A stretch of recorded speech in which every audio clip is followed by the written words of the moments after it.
Bilisan nyo ng pagkain ng almusal mga anak. Mamaya mahuli pa kayo sa pagpasok nyo sa eskwelahan. Anong ulam? Oh, gising ka na pala. Sabayan mo na mga bata sa pag-almusal. Teka, ititimpla kita ng kape mo. Tuyo at itlog na naman pala ang ulam natin. Wala na mag-iba? Meron ditong noodles. Gusto mo bang iluto ko? Magkakape na lang siguro ako. Mamaya ako naiisipin kung kakain ako. Oh, kayo dyan. Bilisan nyo naman kumain para makaupo ako. Alam nyong maliit lang lamesa natin eh. Jules, doon ka na lang sa kawayang upuan. Dagdagan mo pa yung kanin mo para hindi ka magutom sa eskwelahan. Hoy, Jules, ingatan mo yung mga kapatid mo kapag naglalakad kayo. Baka kung saan-saan ka nakatingin ha. Maaasahan na yang si Jules sa mga kapatid niya. Kita mo nga na marunong na siya dito sa bahay kahit 12 anyos pa lang siya. Dapat lang no. Aba, alam mo namang ako pa rin dito sa bahay ang gumawa. Ano kayo, sinuswerte? Oh, ito na ang kape mo. Para malamnan yan tiyan mo. Napako na yata mga puwet ninyo sa upuan eh. Mga hindi pa din kayo tumatayo dyan, tanghali na. Oh, pasok na kayo mga anak. Binigay ko na sa kuya niyo yung baon niyong pera ha. Magpapalit na lang kayo ng barya sa tindahan. Jules, ingatan mo ang 3 mong kapatid ha. Pambihira, sobrang lakas silang kumain. Halos itaob na ang laman ng kaldero ah. Natural na yun. Lumalaki na kasi mga anak natin eh. Ang importante, hindi natin sila napapabayaan sa pagkain. Ito na nga lang din ang kakainin ko. Hindi na ba kita ipagluluto nitong noodles? Hindi na. Kakainin ko na lang yan sa merienda mamaya. Bago ka pala umalis papuntang trabaho, hugasan mo muna ang mga pinagkainan ng mga bata ah. Oo, maaga pa naman para pumasok ako. Mamaya na palang sahod mo no? Ay sa wakas, makakahawak na rin ako ng pera. Baka malate nga pala ako ng uwi mamaya. Mamimili pa kasi ako ng mga baon ng mga bata eh. Sigurado, ang laki na naman ng bawas bago ko mahawakan ng sahod mo. Para sa mga bata naman ang binibili ko eh. Kaysa naman bumili tayo sa tindahan. Mas nakakamenos kasi kung sa labas na ako bumibili. Wala naman ako masamang sinabi ah. Alam ko naman yun. O sige na, kumain ka na dyan. Maghuhugas lang ako ng mga pinagkainan ng mga bata. Nagkakilala lang kami ni Nad sa isang inuman noon.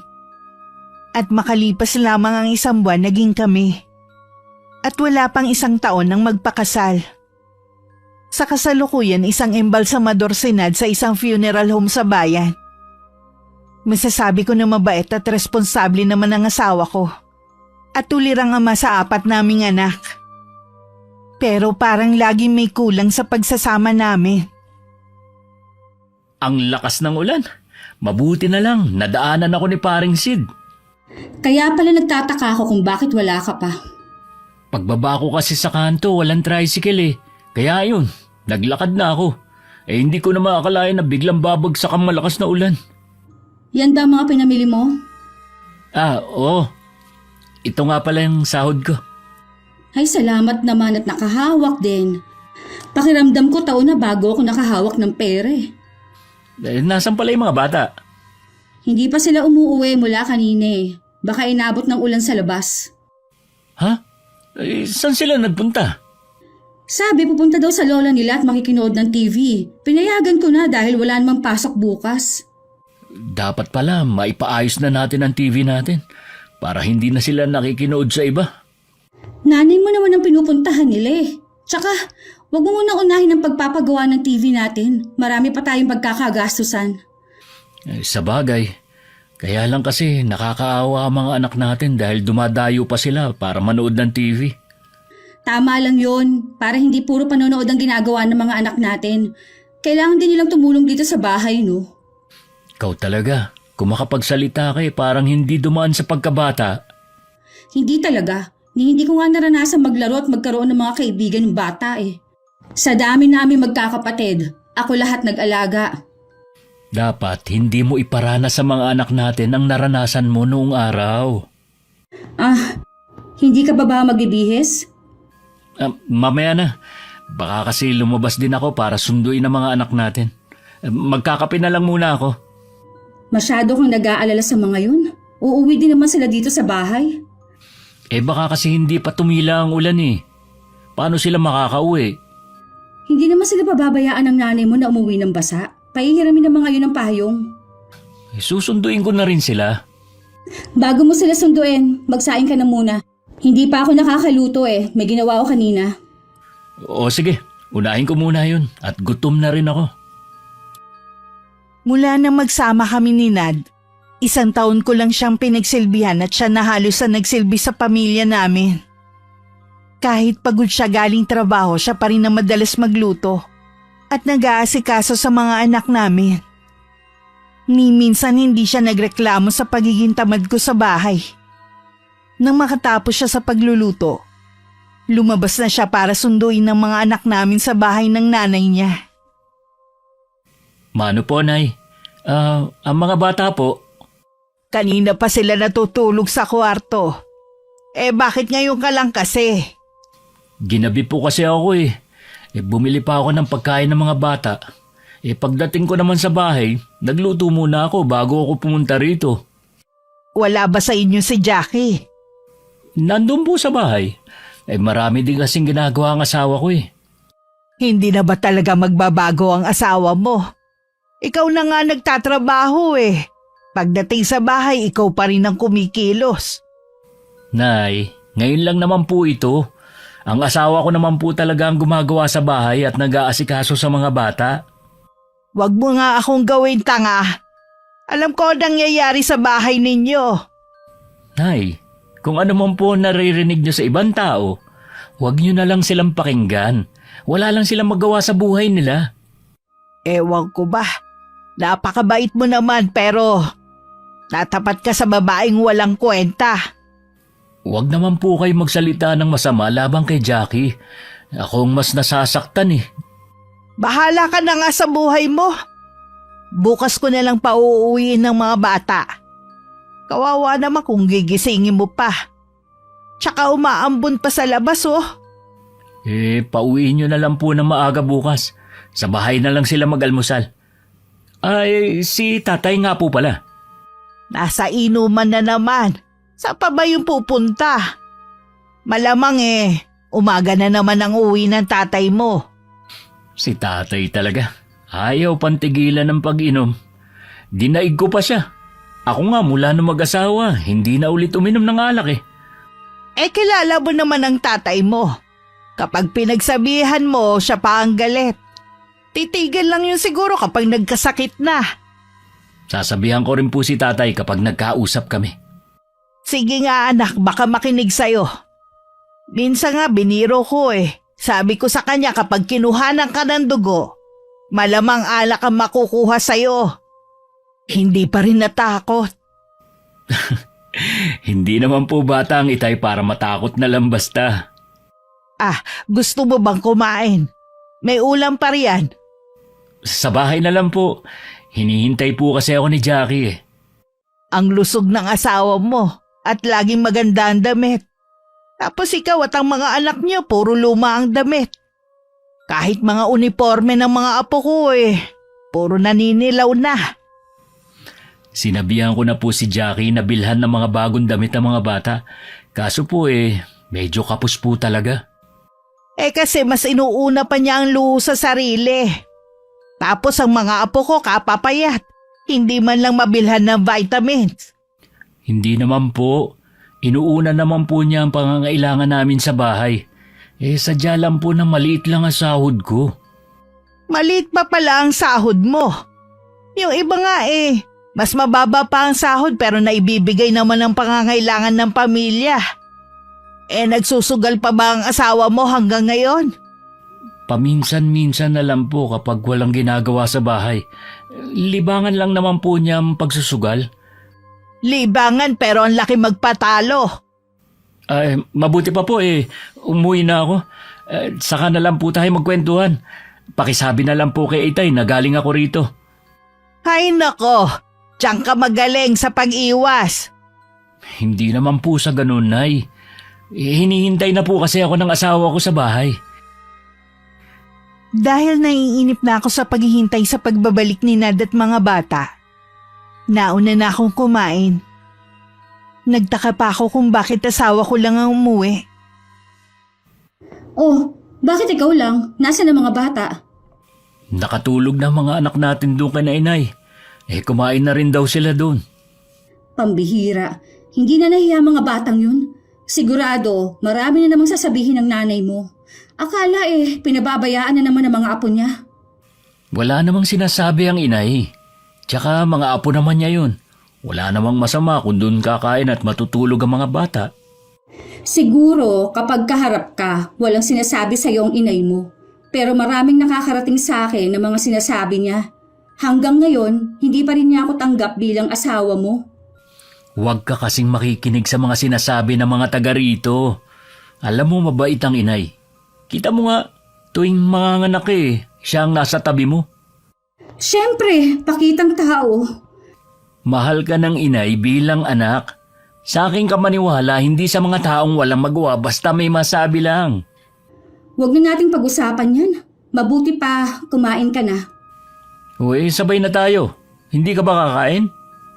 Kumain na ako kanina. Ang tagal mo kasi Akala ko naman kasama mo ang mga bata kaya meron ka makakasabay. Samahan mo na rin ako habang kumakain. Arte mo naman? Hindi ka ba makakain mag-isa? Naglalambing lang naman ako . O sige na, sasamahan na kita. Parang okay na rin na wala mga bata dito. Solo natin ang buong bahay. Ano ngayon? Matagal-tagal na rin naman mula nung huling nagtabi tayo. Pagkakataon na natin to habang wala ang mga bata. Pwede ba? Kung ano man yung iniisip mo, itulog mo na lang. Bakit ba ayaw mo? Wala ako sa mood at pagod ako. Saan ka naman napagod? Wala ka namang ginagawa rito . Anong wala? Akala mo yata ganun lang kadali ang maging may bahay, ano? Sa pagsaway pa lang ng mga anak natin, ubos na lakas ko. Sa pag-aasikaso pa sa kanila. Hindi naman ikaw ang nag-aasikaso sa kanila . Sa umaga at pag-uwi ko galing trabaho, alam mong ako pa rin ang gumagawa dito sa bahay. Yan lang kasi ang nakikita mo. Pero kapag nasa trabaho ka, alam mo bang mga ginagawa ko, ha? Alam kong babad ka na naman sa sugalan. Hindi ako nagbababad doon. Kung sino man na nagsusumbong sa'yo, sana maputulan na ng dila. Oo na, humihiling lang . Ang dami mo na agad sinabi. Paano kasi kung magsalita ka parang wala akong silbi dito sa bahay? Akala mo ikaw lang ang pagod? Huwag ka nang magalit. Saka, sige ka, madadagdagan na naman yung wrinkles mo niyan. Ay ewan! Bilisan mo na nga kumain dyan at inaantok na ako. Mauna ka na matulog. Ako na lang bahalang magligpit ng pinagkainan ko. O sige, mauna na ako sa'yo. Pakisama na rin sa hugasin yung mga pinagkainan ko kanina. Alam kong sumama ang loob ng asawa ko dahil hindi ko siya napagbigyan. Pero kahit kailan hindi ako nakakaramdam ng usig ng konsensya tuwing binabara ko siya. Isang araw hindi ko inaasahan ang pagdating ng biyanan ko. Nay! Kanina pa ba kayo? Mga ilang minuto pa lang naman. Saka ba nang galing? Galing po ako sa may tindahan. Nagbayad po ako ng utang namin. Binigyan na po ba kayo ng kape ng apo ninyo? Inaalok ako kanina pero sabi ko katatapos ko lang sa bahay. Ano po bang sadya ninyo? Sinad po ba? Mamaya pa pong hapon na uwi niya . Hindi. Ikaw talaga't mga apo ko ang sadya ko. Ano po bang kailangan nyo, Nay? Bakasyon na rin naman sa eskwelahan. Baka pwedeng sa bahay muna namin ng mga bata. Baka po kasi pasakitin lang nila ang ulo ninyo. Makukulit po ang mga yan . Kahit nga po si Jules na 12 anyos na may kakulitan pa rin. Natural na sa mga bata yun. Tsaka, para ma-enjoy rin nila ang bakasyon. Bakit po? Hindi ba sila makakapag-enjoy sa bakasyon nila dito sa bahay? Gusto ko kasi naalagaan ng mga nakababatang kapatid ni Jules para kahit papano masulit niya ang bakasyon. Siya na kasi halos ang nag-aalaga sa mga kapatid niya at gumagawa dito sa bahay ninyo. Masyado pa siyang bata para sa ganong obligasyon. Siguro po, kung ano-anong sinusumbong ni Jules sa inyo, ano? Totoo naman kasi ang sumbong ng bata. Ni hindi nga niya maranasan na makipagbarkada man lang. Wala naman po kasi siyang mapapala sa pakikipagbarkada niya eh. Maikli lang naman ang bakasyon nila eh. Kaya sana payagan mo na. Pasensya na po kayo, Nay. Hindi ko po pwedeng payagan ng mga anak ko. Eh hindi naman kami ibang tao. Tsaka, nasa iisang barangay lang naman tayo nakatira. Kahit anong oras pwedeng umuwi dito ang mga bata. Pwede naman po kayong dalawin ng mga apo ninyo eh. Pero yung titigil sa inyo ng matagal, hindi ko po talaga mapapayagan. Kaya siguro ayaw mong payagan ng mga apo ko na sa bahay muna sila.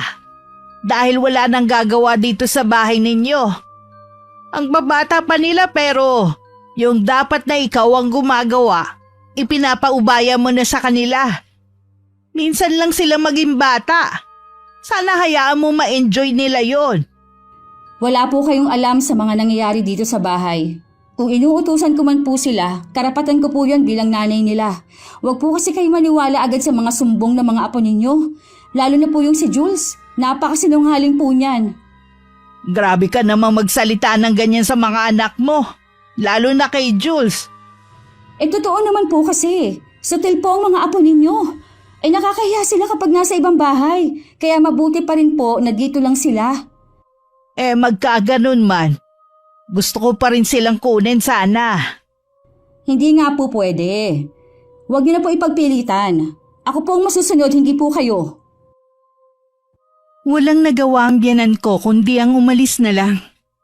Nakita ko pang naiiyak na lumapit ang mga anak ko sa kanya na tila nagpapaawa na isama sila. Lalo tuloy uminit ang ulo ko. Ano nangyari? Bakit nag-iiyakan ng mga bata? Pagkababa ko pa lang ng tricycle naririnig ko na sila. Teka, bakit may hawak ang 2x2? Huwag mo sabihin pinalo mo niya ng mga bata.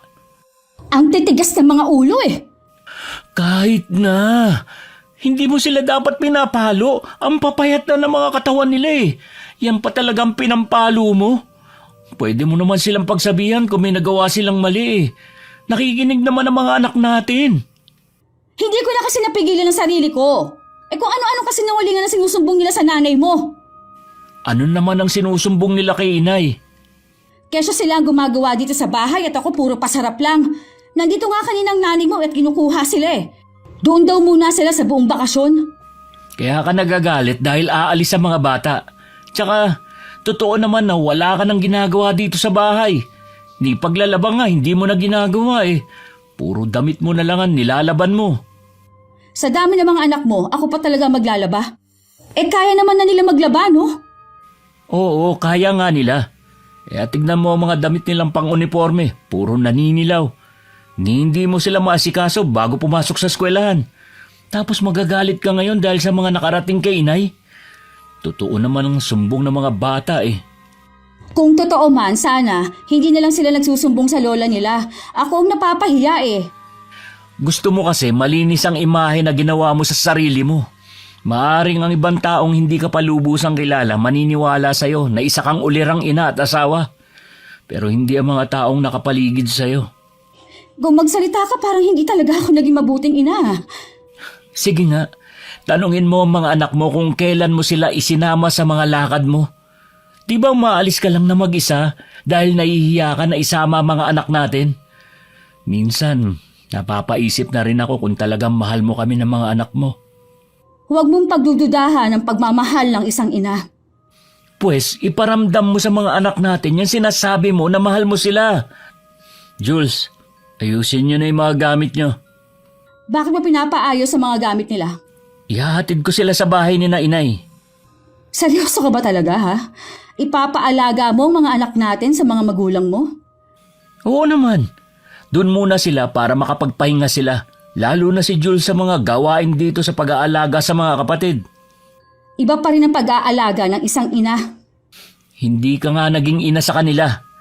Huwag kang magalala. Ako na ang bahala sa mga gawain dito. Magagawa mo pa rin ang mga gusto mo kahit wala dito mga bata. Bahala ka na nga. Pagsabihan mo rin ang mga anak mo na huwag sila magkwento ng kung ano-ano sa lolo at lola nila. Nang umalis ang mag-aama ni hindi man lang tumingin ang mga anak ko sa akin. Aminado naman ako na malayo ang loob nila sa akin. At tuwing gusto nila maglambing sa akin, nabubulyawan ko pa sila. Mga apo ko! Salamat naman at pinayagan kayo ng nanay ninyo. Puntahan niyo muna ang lolo niyo sa likod para makapagmano kayo. Sige na. Hinatid ko na po sila rito para hindi na mahirapan sa pagbitbit ng mga gamit. Bakit parang mugto ang mga mata ng mga bata? Tsaka, iikay kang maglakad si Jules. Ano po kasi, Nay Sinaktan ba sila ng asawa mo, ha? Huwag mong pagtatakpan si Jackie. Pagdating ko po mga nag-iiyakan na mga anak namin. May hawak pang 2x2 si Jackie. Diyos mio, baliw na yata ang asawa mo 2x2 pa talaga ang pinampalo sa mga apo ko? Pinagalitan ko na po siya. Kaya nga po hinatid ko na muna dito mga anak namin Hindi na nga niya maasikaso Pinagmamalupitan pa niya ang mga apo ko. Hindi niya po kasi nagustuhan ang ginawang pagsusumbong sa inyo ng mga bata. Hindi naman sila nagsusumbong. Pinilit ko lang sila na magsabi sa akin. Dahil tuloy sa pangungulit ko napahamak pa ang mga apo ko. Kawawa naman sila. Titiyakin ko po na hindi na uulitin yun ni Jackie sa mga anak namin. Paano mo naman nasisiguro? Lagi ka namang wala sa bahay ninyo. Nagsasabi naman po ang mga anak ko sa akin. Gusto ko nga sana anak kung pwede dumito na lang ang mga apo ko. Aalagaan namin sila ng tatay mo. Baka po hindi nyo na rin kayanin. Matanda na rin kayo ni Itay. Hindi naman mahirap alagaan ng mga anak mo 6 na taon na rin naman ang bunso mo. Alam mo namang sabik kami sa mga bata, hindi ba? Baka po hindi nyo na rin kayanin. Matanda na rin kayo ni Itay. Naaawa na rin kasi kami sa mga apo namin Hindi ko lang alam kung alam mo to. Minsan dito sila kumakain ng tanghalian. Dahil kapag umuwi sila sa bahay ninyo walang pagkain. Mas inuuna pa kasi ng asawa mo ang pagsusugal kesa asikasuhin ng mga anak ninyo. Hindi ko po alam yan, Nay. Sinabihan daw sila ng nanay nila na huwag magsusumbong sa'yo. Napapabayaan ko na nga siguro mga anak ko dahil sa trabaho ko.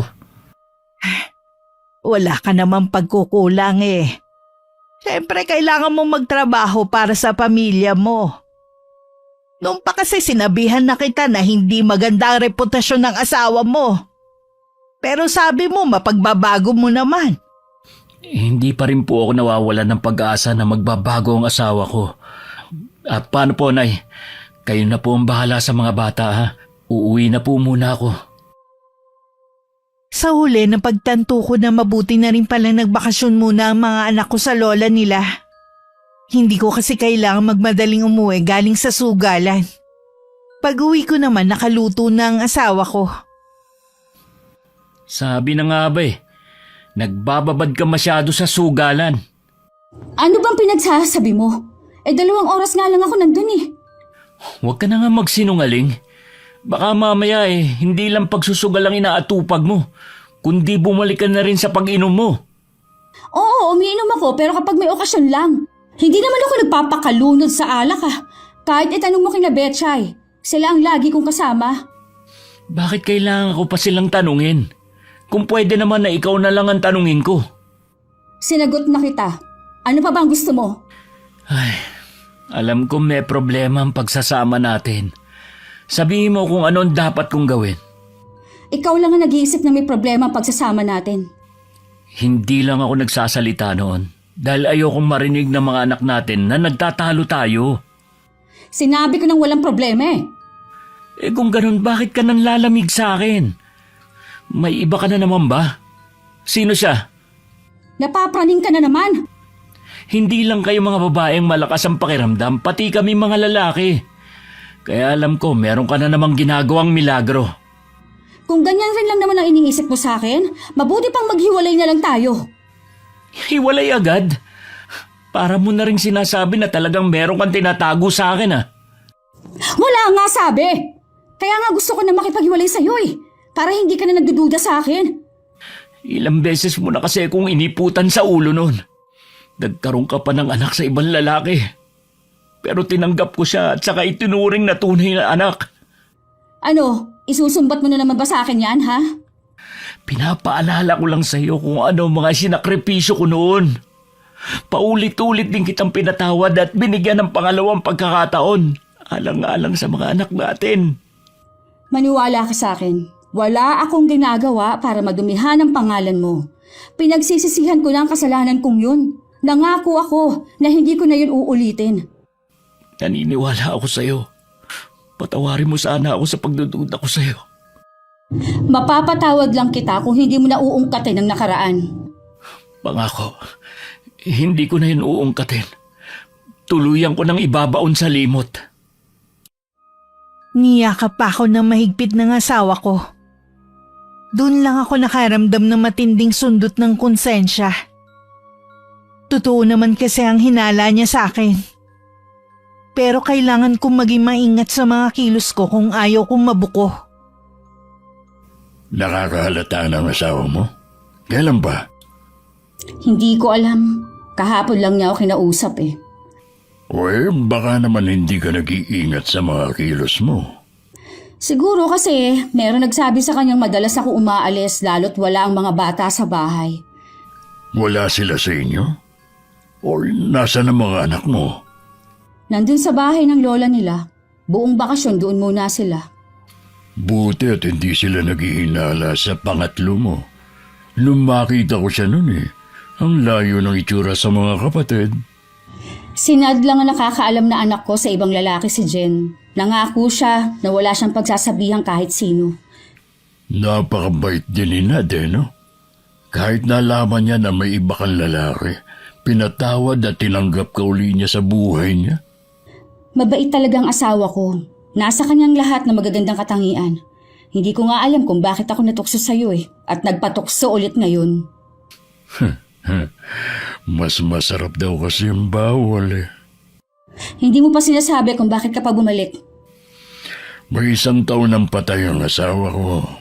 Malalaki na rin naman ang mga anak ko Bumalik ako rito para kunin kayo ni Jen. Ha? Yan ang plano mo kung bakit ka nagbalik dito? Oo. Iwan mo na yung asawa mo. Mas mabibigyan ko kayo ng magandang kinabukasan. Hindi ganun kadali ang gusto mo mangyari. Hindi lang naman si Jen ang anak ko. Paano ang 3 naming anak ni Nad? Alam nga naman naabandonahin ko na lang sila. Isipin mo mabuti Kung mananatili ka sa piling ng asawa mo, pati anak natin idadamay mo sa hirap ng buhay niyo. Ay, hindi ko kayang iwan na lang basta ang pamilya ko. Alam ko na nakukonsensya ka pero kailangan mo mamili. Kaya kong ibigay ang maranyang buhay na gusto mo. Alam kong matagal mo ng pangarap na makaalis sa kahirapan. Pagkakataon mo na ito, huwag mong sayangin. Pwede, pag-iisipan ko muna. Ang biyudo na ako ngayon. Sa edad kong ito, marami pa rin ako mahahanap na bata at higit na maganda. Pero ikaw pa rin pinili ko dahil gusto kong mabuo ang pamilya natin. Mabubuo nga ang pamilya natin. Mawawasak naman ang pamilya namin ni Nad. Sa umpisa ka lang naman makukonsensya Kalaunan hindi mo na yung mararamdaman. Lalo na't naibibigay ko na sa iyo ang mga material na bagay na hindi mo nararanasan sa buong buhay mo. Huwag mo munang guluhin ang isip ko. Hindi ko ginugulo. Sinasabi ko lang ang malaking pagbabago na pwedeng mangyari sa inyong mag-ina. Malapit na palang gumabi. Kailangan ko na umuwi. Ayokong madatnan na naman ni Nad na walang tao sa bahay. O, tanggapin mo tong pera. Alam kong kapos ka ngayon at maraming bayarin dahil sa pagsusugal mo. Hindi na ako nagdalawang isip na kunin ang perang ibinibigay ni Abel. Pagdating sa bahay, hindi pa dumarating si Nad. Naisipan ko na lang magluto na bihira akong gawin. Dahil may ginagawa, hindi ko na malaya na lumalalim na ang gabi, hindi pa rin dumarating ang asawa ko. Ano kayang nangyari sa lalaking yun? Ngayon lang nangyari na hindi pa siya umuwi Hay, meron naman kasing cellphone, hindi man lang tumawag. Bahala ka nga, uuwi ka rin naman Sayang lang load ko kung tatawagan kita. Nakahiga na ako nang may tumawag sa akin. Nasa ospital daw ang asawa ko at naaksidente. Agad akong pumunta at naabutan ko doon ang mga biyanan ko. Kumusta ang lagay mo? Ano ba nangyari sa'yo? Okay na ako. Paalang naman ang nadali sa akin Binangga kasi ako ng nakakotse. Lasing yata yun Nakuha mo ba ang plate number? Hindi Ang bilis kasi ng pangyayari. At isa pa, madilim kasi sa lugar na yon. Kailan ka daw makakalabas? Maya-maya lang pwede na rin akong palabasin. Kausap lang ni ina yung doktor. Salamat naman kung ganon. Kung magtatagal ka pa dito sa ospital, siguradong mahal ang babayaran natin. Huwag kang mag-alala. Sina inay daw ang bahala sa bayarin dito sa ospital. Kaya naman nila yun at nag-iisa ka lang naman nilang anak. Tumutulong nga sila sa ibang kamag-anak sa'yo pa kaya. Hindi lang naman ito ang unang beses na tumulong sina inay Palagi naman nila tayong tinutulungan. Pero hindi pa rin sapat para makahango tayo sa hirap. Kung tutuusin, malaki na rin naman ang sahod ko bilang imbalsamador. Hindi mo pa kasi tanggalin ang pagsusugal mo Libangan ko lang naman yun. Kahit libangan mo pa yun, malaki pa rin ang inilalabas mong pera. Huwag na nga nating pag-usapan ang pagsusugal ko. Baka mamaya marinig ka pa ng mga magulang mo Masama na naman ako sa paningin nila. Pasensya ka na. Salamat nga pala at pinuntahan mo ako dito sa ospital. Hindi mo kailangan magpasalamat. Asawa mo ko. Natural na puntahan kita dito. Masaya pa rin ako dahil naramdaman kong mahalaga pala ako sa'yo. Mahalaga ka naman sa akin Kayo na mga anak ko. Nandyan na pala ang inay. Pwede na raw tayong umuwi. Nasa labas na ang tatay mo at kinukuha lang ang tricycle. Ako na lang po ang aalalay kay Nad. O sige, hintayin lang natin yung nurse. Kinukuha lang niya yung wheelchair. Dahil sa nangyaring aksidente kay Nad, baka 1 linggo o mahigit pa siyang hindi makapasok sa trabaho. Dahil kailangan ko siyang alagaan, hindi tuloy ako makaalis ng bahay. Hindi ko rin inaasahan na magkakalakas ng loob si Abel na puntahan ako sa bahay namin. Naabutan ko siyang prenteng nakaupo sa sala habang kausap ang asawa ko. Abel, ano ginagawa mo dito sa bahay? Nandyan ka na pala. Nabili mo ba lahat ng kailangan natin? Oo. Pasensya ka na kung matagal ako. Nandito na pala ulit si paring Abel sa lugar natin. Siya pala yung umuupa sa bahay ni Mang Delfin. Sabi ko nga magugulat ka kapag nakita mo siya. Pasensya na kayo kung sa ganitong pagkakataon pa tayo nagkita. Ayos lang yun. Inadya na rin siguro na maaksidente ako para kapag pumunta ka, nandito lang ako sa bahay. Pinamerienda mo na ba si Abel? Ayos na ako sa kape. Bakit ka nga pala napadalaw sa amin?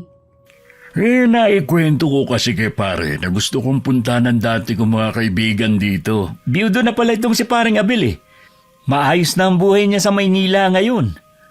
Ganun ba? Maiwan ko muna kayo Aayusin ko lang ang mga pinamili ko. Sige.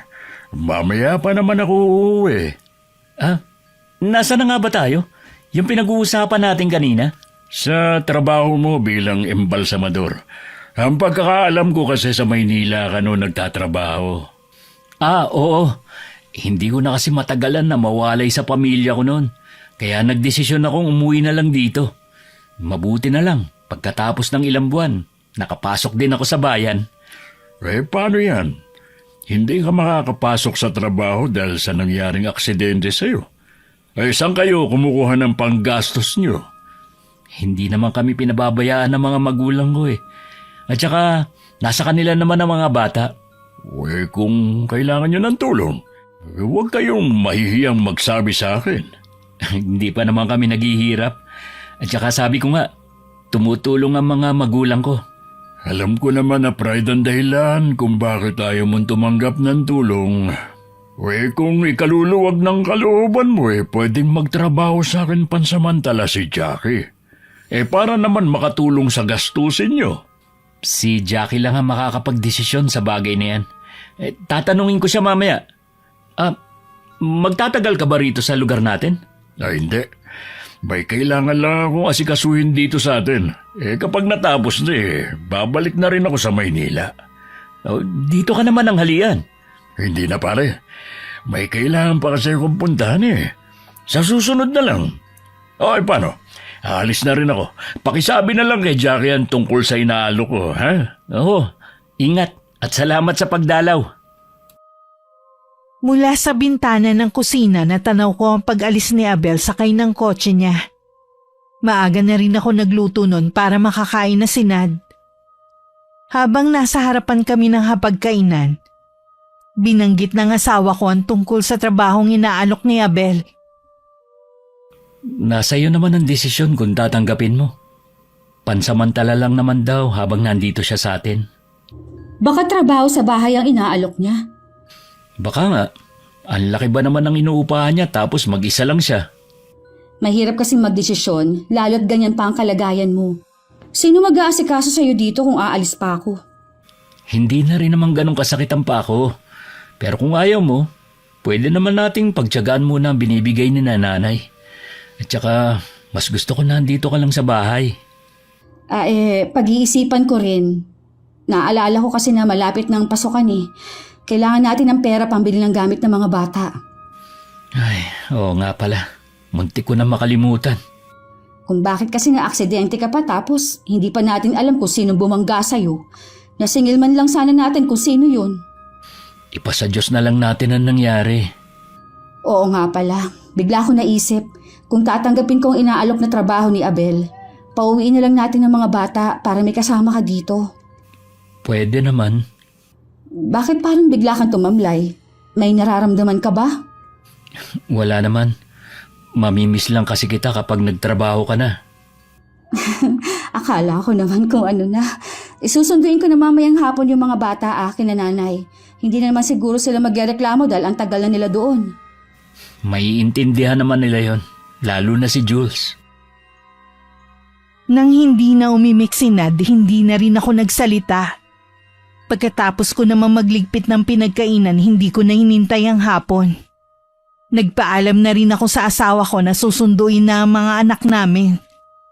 Pagdating sa bahay ng mga biyenan ko, sinabi ko ang dahilan kung bakit kailangan ko nang sunduin ng mga anak ko. Maupo ka muna dyan habang hinihintay ang mga anak mo. Inaayos pa kasi nila ang mga damit Konti lang naman po ang dala nilang damit Ang tagal ilagay sa bag. Habang nandito kasi sila, binilhan namin sila ng mga damit. Nakakaawa kasi. At halos butas-butas na ang mga damit nila. Malibang kay Jen na halos bago ang damit. Mukhang siya ang paborito mo Dahil sabi niya lagi mo daw siya binibilhan. At siya din pala ang may malaking baon. Lahat naman po sila binibilhan namin. Hindi nga lang po sabay-sabay dahil 4 sila at hindi kaya ng budget. Noon pa naman napapansin ko na may paborito ka sa magkakapatid. Siguro si Jen kasi ang pinakamaganda sa kanilang lahat. Wala po akong paborito sa kanila. Lahat po sila pantay-pantay ang pagtingin ko. Sana nga. Maiba nga pala ako. Kumusta si Nad? Masakit pa rin po yung paa niya. Kaya nga po sinusundo ko ng mga bata para may kasama siya habang nagtatrabaho ako. Oo nga pala. Saan mo balak magtrabaho? Kay Abel po. Kilala niyo siya. Kasalukuyan po siyang naupa kina Mang Delphine. Oo, naalala ko na. Siya pala ang pinag-uusapan ng mga taga rito na umuupa kina Delphine. Pansamantala lang naman po habang nandito siya. Kailangan ko rin po kasing makaipon para sa pasukan ng mga bata. Kung magkulang ang pambili mo ng gamit, sabihin mo lang at magbibigay kami. Hindi na po. Masyado na pong nakakahiya. Kayo na nga pong nagbibigay ng panggastos sa amin habang hindi pa nakakapagtrabaho si Nad. Natural lang yun dahil anak ko siya. Wala naman ibang tutulong sa inyo. Baka naman po bago magpasukan magaling na rin si Nad. Basta tanggapin mo na lang kung anong tulong ang ibibigay namin. Sige po. Ayan na po pala mga bata. Aalis na po kami. Magpapakabait kayo doon ha. Dalawin niyo pa rin kami dito ng lolo ninyo. Isa-isa pang hinalikan ng biyanan ko ang mga anak ko. Kinuha ko naman ang mga gamit nila at ako na nagdala. Tahimik lang kami mag-iina hanggang makauwi ng bahay. Sabik naman na niyakap ni Nad ang mga bata. Napansin ko parang tumaba ang mga anak natin. Nagkalaman si Jules eh. Iba pa rin ang pag-aalaga ko bilang nanay nila. Aminin mo man o hindi, napabayaan mo na talaga ang mga anak natin. Babalik na naman ba tayo dyan? Huwag kang magalit. Sinasabi ko lang naman. Kung hindi nga lang sa kalagayan ko baka hindi ko muna pinauwi dito ang mga anak natin. Kung hindi ko lang inaalalang merong sasabihin ng nanay mo sa akin, baka nga hindi ko nakunin ang mga anak mo sa kanila eh. Nabawasan kasi stress ko nung wala sila dito. Wala ka talagang pagmamahal sa mga anak natin. O baka si Jen lang ang mahal mo sa kanila. Ha? Bakit naman nasali si Jen sa usapan? Pilit mo man kasing itanggi. Sa lahat ng mga anak natin, sa kanya ka lang magiliw. Kung ano-anong napapansin mo, sana nga gumaling na yung paa mo para makabalik ka na sa trabaho mo. Sana naman maging mabait ka na sa ibang anak natin. Iparamdam mo sa kanila ang pagmamahal mo bilang ina. Hindi yung pakunwari lang at kapag may ibang tao. Mabuti na lang pala may trabaho na ako. Dahil kung araw-araw kitang kasama, pati mga anak natin, baka maloka na ako sa bahay na to.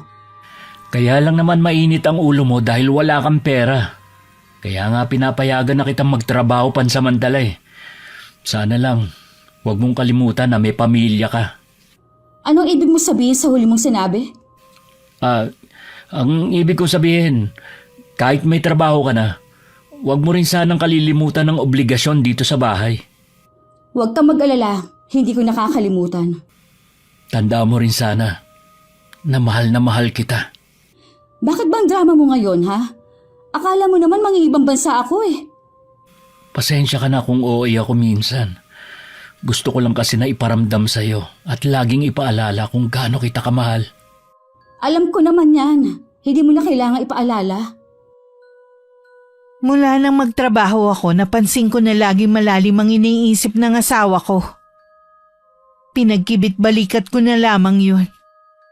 Hanggang sa makabalik siya sa trabaho. Ako naman tuloy pa rin ako sa ginagawa kong lihim na pagtataksil. 2 linggo na lang ako rito at babalik na ako sa Maynila. Siguro naman nakapagpasya ka na. Oo, nagdesisyon akong sumama na sa'yo. Takasan ang kahirapan ng buhay namin ni Jen sa piling ni Nad. Hindi ka magsisisi sa naging pasya mo. Magiging masaya kayo sa piling ko. Ay, hindi ko nga lang maiwasang makonsensya.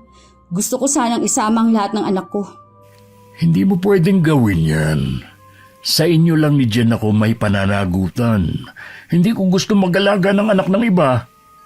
Alam mo ba, kahit hindi tunay na anak ni Nad si Jen, tinanggap at minahal pa rin niya ang mga bata. Bakit ikaw, hindi mo magawang mahalin at tanggapin ang 3 kong anak? Magkaiba naman kami ni Nad. Basta ikaw at si Jen lang ang isasama ko paluwas ng Maynila. Huwag mo nang dalhin ang mga gamit nyo para hindi halata ang gagawin ninyo. Wala ka bang napapansin kakaiba sa mga tao? Tulad ng ano? Tuwing naglalakad kasi ako sa labas, iba yung tingin sa akin ng mga taga rito. Para bang may mali siya. Hindi ko tuloy maiwasang baka may nakakaalam na tungkol sa relasyon natin. Akala mo lang yon. Dahil sabi mo nga nakukonsensya ka sa ginagawa mong pagtataksil sa asawa mo. Baka naman tuwing nalalasing ka na ikakwento mo sa mga kaibigan mong tungkol sa atin. Wala akong nakikikwento sa kanila. Di nabulilyaso mga plano natin kung merong nakakalam. Sa bagay nga, kilala ko mga taga rito. Kung may alam na nga sila tungkol sa atin, ipararating nila yon kay Nad o kaya sa biyenan ko. Huwag mo nang takutin ang sarili mo. Kapag magkasama tayo, gusto ko lagi kang masaya. Magiging masaya lang talaga ako kung wala na tayo sa lugar na to. Kapag nasa Maynila na tayo. Kaya nga sabi ko, 2 linggo na lang ang pagtitiis natin. Makakaalis na rin tayo. Pakiramdam ko, ngayon pa lang, sinusunog na sa impyerno ang kaluluwa natin. Hindi lang naman tayong gumagawa ng ganito. Marami tayong makasalanan. Kaya hindi lang tayong masusunog sa impyerno. Ang mabuti pa, umuwi na ako. Malapit na kasing gumabi. Gusto ko kasing maipagluto ang mga anak ko bago ko sila iwan. Huli na para maging ulirang ina ka.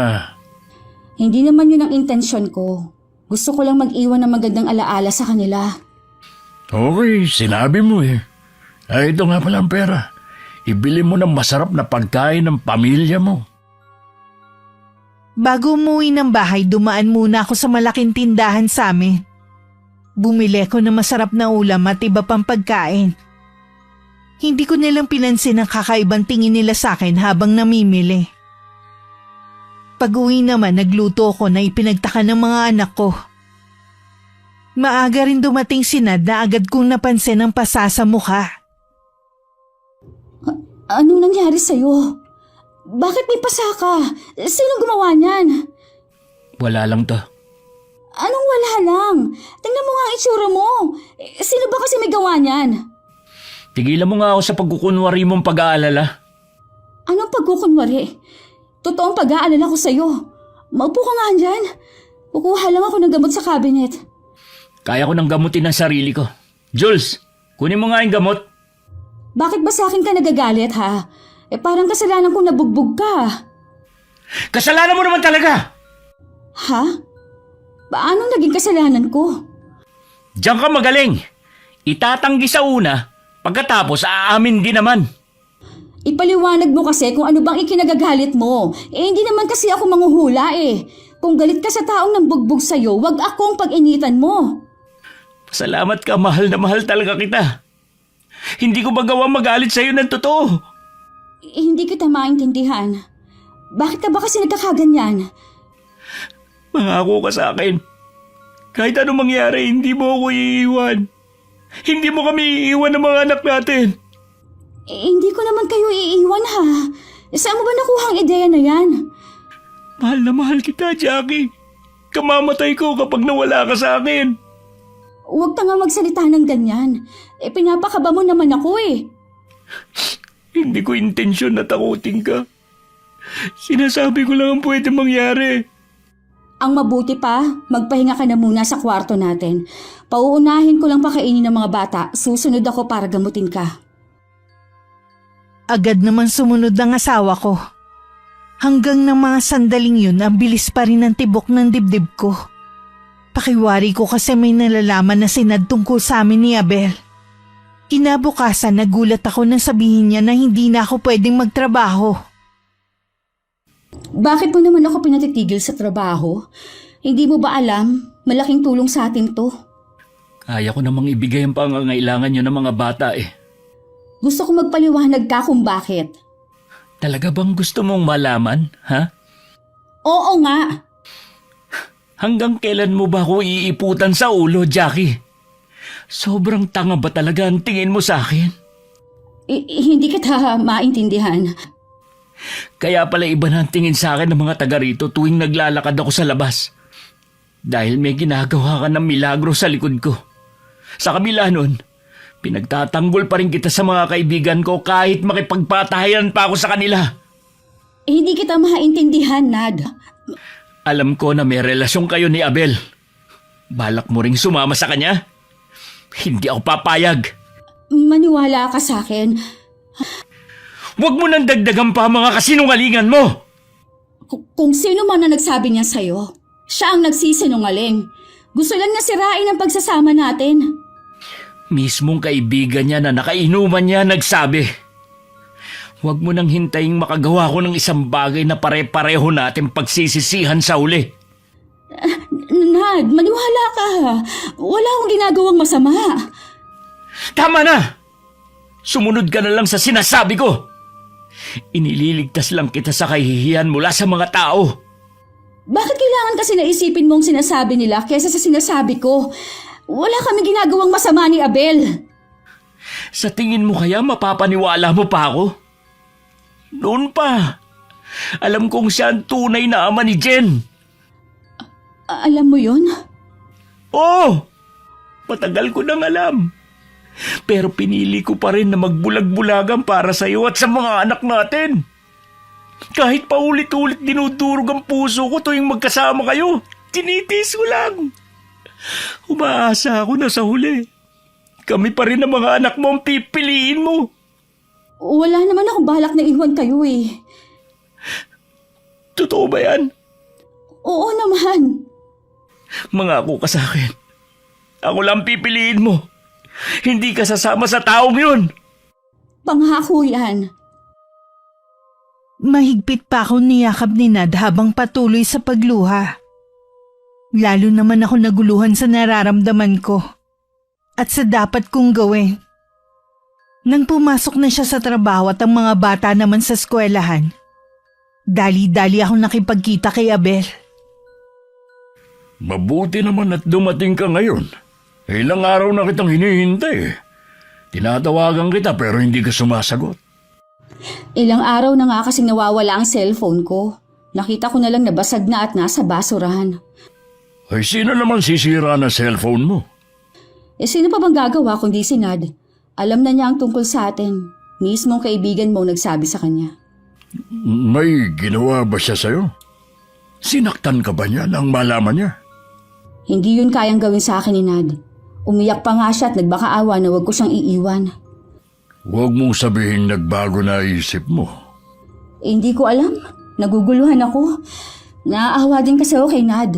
Maraming beses na niya akong pinatawad sa mga nagawa kong kasalanan. Lagi na lang siyang nasasaktan ng dahil sa akin eh. Kaya nga kailangan mo na siyang iwan. Lalo lang siyang masasaktan kung paasahin mo pa eh. Natatakot kasi ako na baka kung anong gawin niya kapag iniwan ko siya. Wala siyang gagawin. May mga anak kayo kaya hindi niya maiisipan na magpakamatay. Paano kung gawin nga niya? Ilang beses niya na sinabi yun. Tinatakot ka lang niya para hindi mo siya iwan. Maniwala ka sa akin, hindi niya gagawin yun. Hindi ko na alam kung anong paniniwalaan ko. Huwag kung pipiliin mo ang asawa mo habang buhay ka nang hindi makakaahon sa kahirapan. Pati anak natin dadamay mo. Bala ko pa rin naman na sumama sa'yo. Hindi ko lang kasi maiwasan na mag-alala sa pwedeng gawin ni Nad sa sarili niya. Para hindi ka maguluhan, ha? Huwag mo nang intindihin ng asawa mo. Kailangan sa lalong madaling panahon, makaalis na tayo. Oo, kukuha lang ako ng tiyempo para makaalis sa bahay. Hindi mo pagsisisihan ang desisyon mong ito. Kailangan ko na umalis.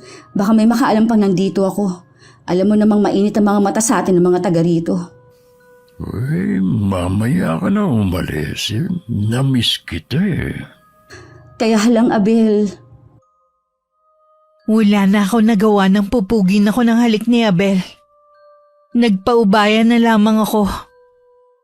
Pero hindi ko akalain na pag-uwi ko sa bahay madadatnan ko ang biyanan ko.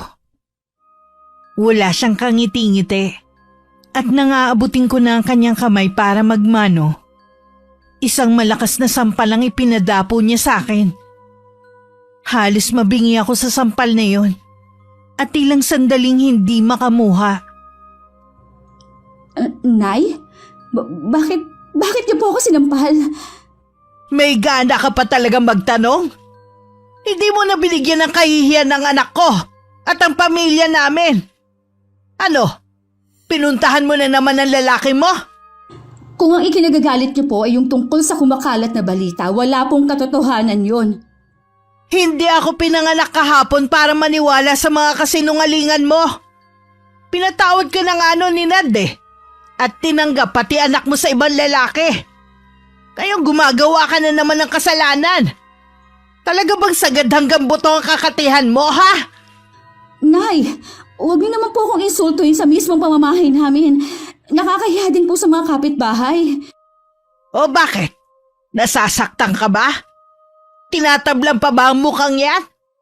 Mabuti nga para hindi ka na maglalabas ng bahay eh. Para hindi mo nadagdagan ng kahihiyang ibinibigay mo sa anak ko. Mabuti pa po umalis na kayo habang kaya ko pa pong magtimpi. Bastos ka talaga! Walang modo! Kayo po ang nagpunta dito sa bahay kung ano-ano mga sinabi. Kayo po ang bastos! Tama lang sa'yo ang insultuhin. Dahil malandi kang babae ka. Malandi na ako malandi! Pero aminin ninyo, mahal ako ng anak ninyo at hindi niya kaya mawala ako sa buhay niya. Mas lalo kitang kinasusuklaman ngayon. Nagsisisi ako bakit tinanggap ka pa sa pamilya namin. Noon pa may reputasyon ka na sa pagiging malapit mo sa mga lalaki.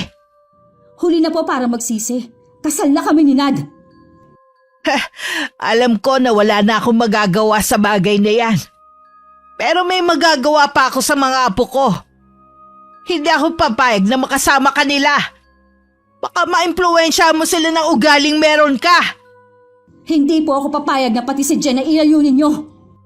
Sa dami ng anak mo, si Jen lang talaga ang inaalala mo. Noon pa duda na ako kung apo ko ba talaga siya. Ngayon, malinaw na sa akin ang lahat. Siya ang anak mo sa ibang lalaki. Hindi po, Nay. Lahat naman po sila mahal ko. Hindi mo nga sila magawang asikasuhin eh. Kailanman hindi ka naging mabuting ina sa mga anak mo. Tama lang na mawala na sila sa piling mo. Sa ayaw at sa gusto mo, kukunin ko sila. Hindi niyo po pwedeng gawin yan. Wala po kayong karapatan. Mga anak ko sila. Ako lang ang may karapatan sa kanila. Dahil sa pagiging walang kwenta mong ina, nawala na sa iyong karapatan mo sa kanila. Kahit na ano po ang sabihin ninyo, ina pa rin nila ako. Magkakamatayan tayo. Oras na ilayo mo sila sa akin. Hindi ako natatakot sa iyo. Baka dapat ikaw ang matakot sa pwede kong gawin sa iyo. Hindi ko naman sineryoso ang sinabi ng biyanan ko. Pero nung hapon hindi umuwi ang mga bata sa bahay. Doon na ako kinabahan. Nung dumating si Nad, sinabi ko ang pagbabanta ng kanyang ina. Nakukunin ng mga anak namin. Hindi naman kinidnap ng ina yung mga bata. Hayaan mo na lang sila sa bahay ng kanilang lola. Gusto naman nila yun eh.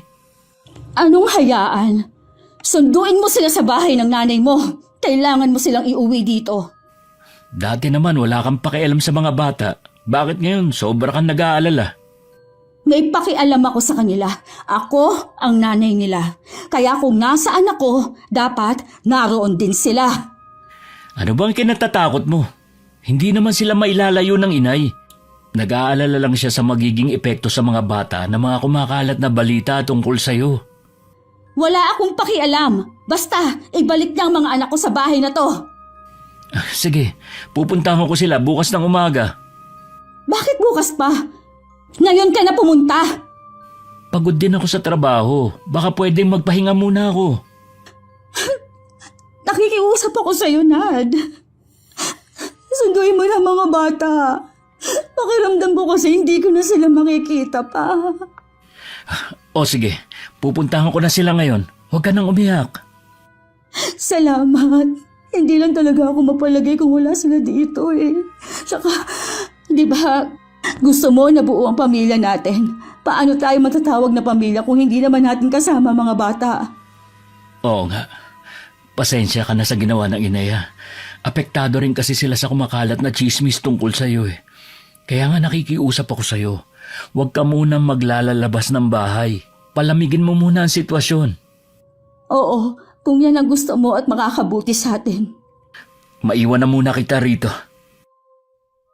May ilang minuto pa lang na nakakaalis si Nad nang may kumatok.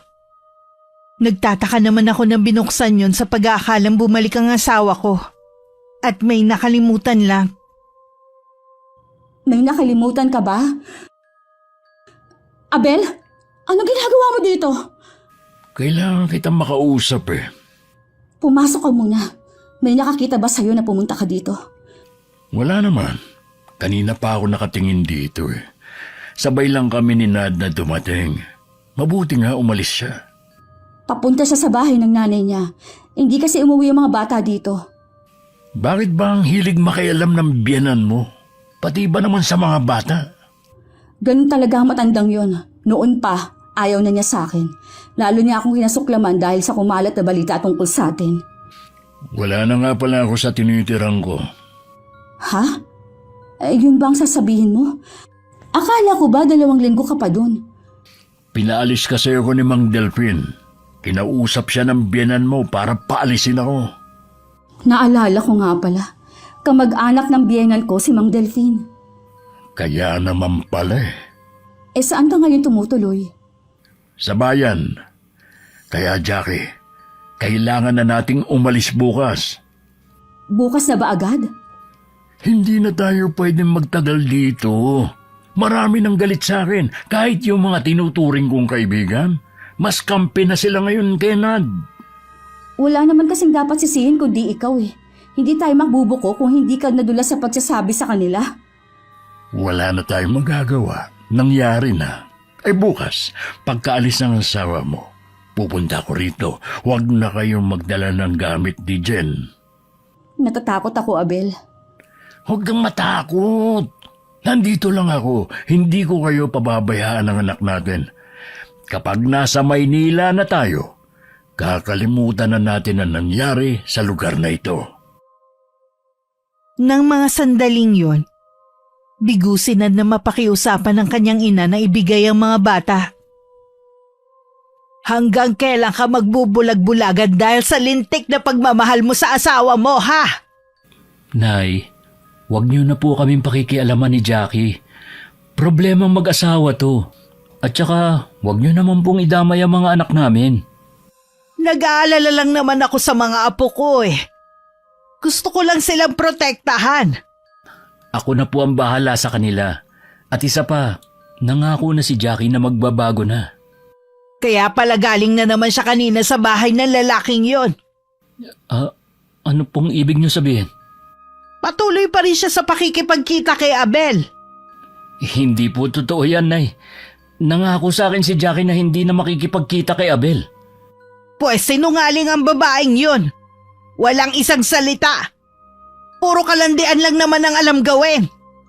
Yun na siguro ang nananaligtay sa kanyang pagkatao. Kung hindi ko siya kayang pigilan, siguro tatanggapin ko na lang ang ginagawa niya. Nasisiraan ka na ba ng bait? Ayos lang sa'yo na may kahati sa asawa mo? Kesa naman iwanan ako ng asawa ko. Bago pa kasi kayo nagpakasal ng babaeng yon, hinulaan na kita sa pamamagitan ng baraha. Hindi magiging maayos ang pagsasama ninyo. Magdudulot lang ng matinding trahedya at kalungkutan ng pagsasama ninyo. Pero hindi ka nakinig sa akin. Alam niyo kung gaano ko kamahal si Jackie. Walang sino man na makapigil sa akin noon, napakasalan ko siya. Pero tignan mo ang nangyayari sa iyo ngayon. Para ka ng baliw. Matalino ka naman. Bakit hindi mo gamitin yung utak mo? Kung hindi niyo po pasasamahin sa akin ang mga bata, mabuti pa pong umuwi na ako. Diyan ka magaling ang umiwas. Nad, wag ka munang umalis. Ay, ang tigas talaga ng ulo mo. Nanlumo naman ako nang umuwi si Nad na hindi kasama ang mga anak namin. Nung gabing yun, mahigpit ako niyakap ng asawa ko. Halos hindi na nga ako makahinga. Para bang nararamdaman niyang nalalapit naming paghihiwalay. Kinabukasan, kalahating oras pa lang na umaalis ang asawa ko nang dumating naman si Abel. Nasaan si Jen? Bakit hindi mo kasama ang anak natin? Ayaw ibigay ng biyanan ko mga anak ko. Sa eskwelahan na lang natin siya puntahan. Tara nang umalis. Sabi ko na nga ba, tama lang ang kutob ko na may binabala kayo. Nad, akala ko nasa trabaho ka na. Wala talaga akong balak na pumasok sa trabaho ngayon. Inabangan ko lang kung may gagawin kayo. Pabayaan mo na si Jackie. Ako na ang pinili niya eh. Mas mabibigyan ko siya ng magandang buhay kesa sa'yo. Jackie, nangako ka na hindi ako iiwan, di ba? Bakit ngayon sasama ka sa kanya? Pabayaan mo na ako, Nad. Sawa na ako sa pagiging mahirap. Gusto ko namang maranasan na maginhawang buhay. Hindi ako papayag. Aking galan, Jackie. Bitiwan mo ako! Ayoko na nga sa'yo! Bitiwan mo siya! Tanggapin mo na lang na ako ang pinili ni Jackie. Jackie, sumakay ka na sa kotse. Jackie, bumalik ka! Huwag kang sasama sa kanya! Talaga mang hindi ka makaintindi, ha? Hayop ka! Tinuring kitang kaibigan. Yung pala, isa kang ahas! Sinira mong pamilya ko! Wala kang karapatang saktan ako! Itong sa'yo! Pabayaan mo na siya, Abel! Huwag mo na siyang saktan! Tuturuan ko lang ng leksyon ng asawa mo. Nandiyan ang mga kapitbahay natin. Baka kuyugin ka nila. Umalis na tayo! Pasalamat ka at yan lang ang inabot mo. Jackie, bumalik ka. Huwag mo akong iwan, Jackie. Mahal na mahal kita. Nasa loob na kami ng sasakyan. At minama ni Obra na yun paalis ni Abel nang abutan kami ng galit na galit ng mga kapitbahay namin. Binato pa nila ang bintana ng kotse na ikinamura ng malakas ni Abel. Hindi rin namin naisama ang anak namin dahil sabi ng teacher hindi daw pumasok ang magkakapatid. Nangako naman si Abel na babalikan namin si Jen. Hindi ka ba talaga titigil sa paglalasing mo, ha? Wala nang umalis si Jackie eh. 1 buwan ka na rin puro alak ang kaulayaw. Kung sesermonan niyo lang ako, mabuti pa umuwi na kayo. Ano na lang ang mangyayari sa buhay ninyo ng mga apo ko, ha? Kunin niyo na lang sila. Hindi ko na kayang gampanan ng tungkulin ko sa mga anak ko. Anak, huwag kang sumuko. Nandito pa kami ng tatay mo at mga anak mo. Ikaw lang ang makakatulong sa sarili mo para makalimutan si Jackie. Hindi ko po kaya, Nay. Para akong unti-unting namamatay mula nang umalis ang asawa ko. Makakahanap ka pa naman ng babaeng masigit sa kanya. Si Jackie lang po talaga ang babaeng mamahalin ko habang buhay. Wala nang iba. Ang mabuti pa, sa bahay muna kayo tumuloy ng mga bata. Baka kapag nandun ka unti-unti kang makalimot kesa nandito ka sa bahay ninyo. Lahat ng alaala ng babaeng yun nandito. Susunod na lang po ako. Isama niyo na lang muna ang mga bata. Totoo bang susunod ka, ha? Opo, may kailangan lang po akong gawin. Ano naman ang gagawin mo? Tutulungan na kita. Susunugin ko po mga gamit ni Jackie. Ayoko po makita ng mga anak ko ang gagawin ko. O sige, ikaw ang bahala. Isasama ko na ang mga bata, ha? Doon ka na lang namin hihintayin. Bago umalis, isa-isa pang niyakap at tinalikan ni Nad ang mga anak namin. Hindi rin siya agad umalis sa may pintuan hanggang natatanaw niya ang kanyang ina at mga anak. Patawarin niyo ako mga anak kung naging duwag man ako. Huwag kayo mag-alala. Hindi kayo pababayaan ng lolo't lola niyo. Masigit nila kayong mamahalin kaysa sa pagmamahal na pwede kong ibigay. Ang nanay niyo lang talaga ang buhay ko. Ngayong wala na siya. Wala na ring halaga ang buhay ko. Malapit na nun dumilim. Pero hindi pa rin sumusunod si Nad sa bahay ng mga magulang niya. Hindi rin maganda ang pakiramdam ng biyenan ko. Kaya naisipan niyang balikan ng anak niya sa bahay. Pagdating doon, nagtaka pa siya kung bakit walang ilaw ang buong bahay. Pagpasok niya, binuksan niya ang switch ng ilaw. Kasabay ng pagbaha ng liwanag, tumambad sa kanya ang nakabigting anak sa gitna ng sala. Hindi! Anak ko! Nad! Anak ko! Bakit mo ginawa to? Tulungan niyo ako! Ang anak ko! Tulong! Dumating naman ang mga kapitbahay nang marinig ang malakas na sigaw at pagtangis ng biyenan ko. Kahit sila nanlumo sa nakitang nakasabit na katawan ni Nad sa kisame. Para akong binuhusan ng malamig na tubig sa narinig na balita kay Betchay. Dahil sa labis na pagkabigla na bitiwan ko ang cellphone ko. Nanginginig ang buong katawan ko. Nag-aalala naman na lumapit sa akin si Abel. Sinabi ko naman sa kanya na wala na si Nad. Anong ginagawa mo rito? Ang kapal ng mukha mo para magpunta rito. Tingnan mong ginawa mo sa anak ko.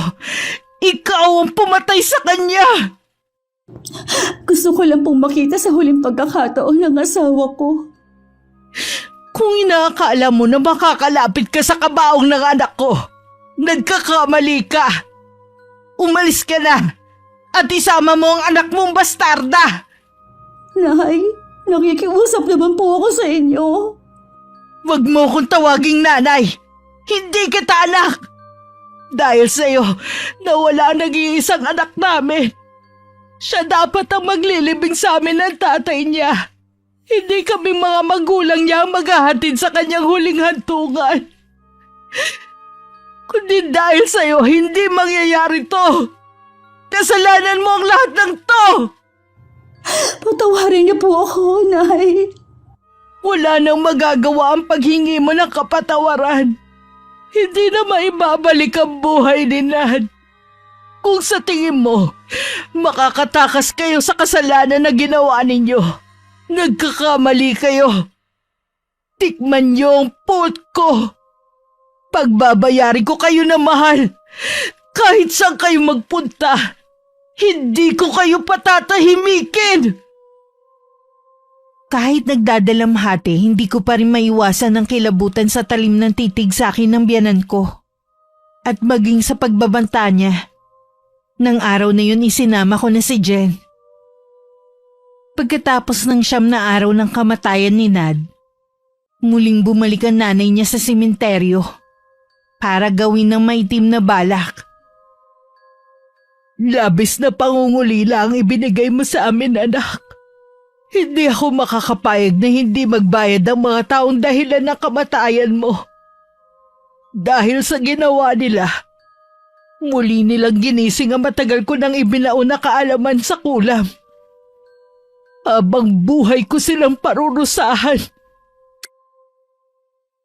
Binigkas na ng biyanan ko ang mga salitang Latin na magdadala ng walang katapusan na pagdurusa sa amin ni Abel. Ubus na ang pera natin pero hindi pa rin tayo gumagaling sa mga sakit natin. Nilalayuan na rin ako ng mga anak ko at kakilala dahil sa pandidiri sa akin. Napansin kong mas lumala ang mga sugat natin sa katawan tuwing nagpapatingin tayo sa doktor. Naisip ko tuloy na baka Baka ano? kinukulam tayo. O baka ito na ang karma sa ginawa natin kay Nad. Kulam? Naniniwala ka pala sa ganun? Paano mo ipapaliwanag ang nangyari sa atin? Ang pagtubo ng mga sugat sa katawan natin. Ang paglaki ng tiyan ko. Sige nga. Lahat na ng doktor napuntahan natin pero hindi pa rin nila matukoy ang sakit natin. Sino naman sa tingin mo may gawa nito sa atin? Sino pa ba? Ang nanay ni Nad. Siya lang ang may matinding galit sa atin. Di puntahan natin siya.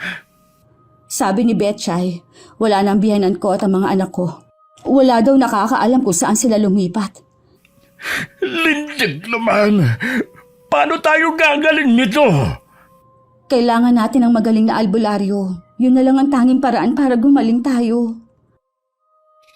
Bago pa kami makahanap ng albularyo, binawian na ng buhay si Abel. Sabi ng mga doktor, maaaring komplikasyon dahil sa hindi matukoy na sakit nito. Nang mamatay si Abel, pinalayas kami ni Jen sa bahay namin ng mga anak niya. Kasalukuyan kaming nakatira sa barong-barong. Dahil sa hirap ng buhay namin, napilitan na magtinda ng sampagita ang anak ko. Dahil din sa nakakarimarim kong itsura, wala rin tumatanggap sa akin sa trabaho. Patawarin niyo po ako, Panginoon, sa mga nagawa kong kasalanan. Labis ko na pong pinagsisisihan ang lahat ng iyon. Ipinauubaya ko na po sa inyo ang buhay namin mag-ina. Hindi pa rin kami pinababayaan ng Diyos. Dahil makalipas lamang ang ilang araw, may mga madre na kumuha sa amin at dinala kami sa kumbento, kung saan naroon ng mga katulad namin na nangangailangan ng tulong. Muling nakapag-aral si Jen at ako naman, nangako na habang buhay na maglilingkod sa Panginoon. Tinanggap ko na rin na hindi na babalik sa dati ang aking itsura. Wakas,